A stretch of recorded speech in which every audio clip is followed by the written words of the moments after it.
Bonjour tout le monde, j'espère que ça va bien. Simon Brière, votre stratège de marché principal d'RJO Canada. Donc aujourd'hui, le 29, aujourd'hui, le 29 avril, on parle d'exportation. Oui. On commence dans le blé en fait, j'en parle quasiment mon fil avec des collègues.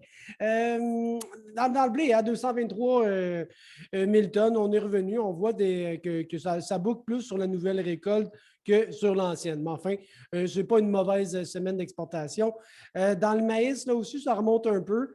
On parle de 500 000 tonnes et là aussi, on boucle sa nouvelle récolte. OK? Donc, on voit que l'engouement de l'exportation graduellement se transfère vers l'automne. Dans le soya, même chose, ça remontait un petit peu quand même. On demeure en dessous parce qu'il n'y a quasiment plus de soya à vendre aux États-Unis. Et encore là, ben, on boucle la nouvelle récolte. La Chine, elle est en non, ça vient bouquer. Donc, d'ancienne récolte, 300 000 tonnes, nouvelle l'automne, 400 000, on voit, hein, on transfère. Cet engouement-là ne disparaît pas. Au niveau du port, ce genre de petite catastrophe était peut-être un hockey. Hein? Oups, un petit hockey la semaine dernière, on est revenu normal. 35 000 tonnes, Mexique, Japon, nos acheteurs traditionnels. Et là, on voit assez bien, hein, comme si on avait besoin de preuves que l'exportation va bien.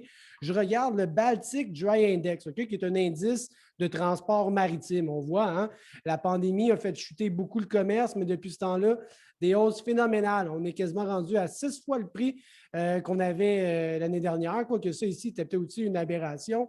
Disons qu'en moyenne, ça a plus que doublé, quasiment triplé, je dirais. Hein.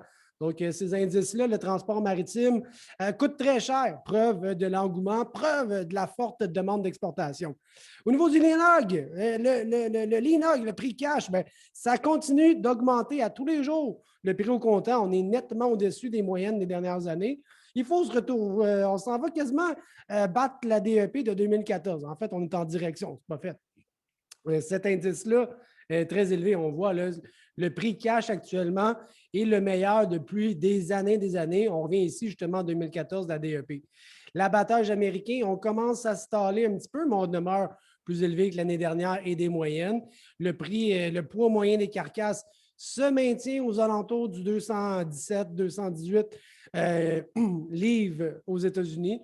Donc, on est un petit peu plus élevé cette année en 2021 que l'année dernière. OK? Donc, la production est somme toute soutenue, l'abattage est là, les poids sont là. Et je regarde peut-être la découpe au niveau du bacon, hein, le prix du bacon qui avait augmenté drastiquement. Oh, là, on sent que ça peut être reviré un petit peu. Hein, on sent avoir un petit peu atteint des sommets pour le prix du bacon. Ça semble vouloir reculer un peu. Bon, enfin, on regarde ça. Je regarde plus dans notre cours ici, chez nous au Québec, une situation qu'on va regarder avec attention particulière, la grève générale à l'usine de Limel de Vallée-Jonction. Est-ce que ça se peut avoir est-ce que ça va créer une sorte de retard dans les livraisons, puis qu'on va être forcé de garder les animaux dans les bâtisses un petit peu plus longtemps? On regarde ça avec une attention particulière. Chez nous, graphiquement, on avait des indices de vente. Je regarde les Linog futurs là, sur le mois de juin. On avait des signaux de vente ici là, la semaine dernière et l'autre d'avant. Et là, finalement, on a trouvé un peu de support. On est reparti à la hausse. On n'a pas fait des nouveaux hauts encore, mais je ressens un petit peu de signal positif, tant au niveau de mes croisements moyennes mobiles, MACD. J'ai peut-être un petit peu un signal d'achat dans le marché qui semblait vouloir reculer. Non, on fait une feinte, on repart à la hausse. Les tendances sont haussières. Dans le maïs, je regarde la récolte décembre. Là, on a une situation un peu plus particulière. On a fait un nouveau haut. Le marché était très, très fort. Finalement, on a tombé à la baisse. Ça, c'est peut-être une clé de renversement. Okay? On regarde ça très, très près. MACD n'a pas croisé mes moyennes mobiles non plus. On n'est pas proche de le faire.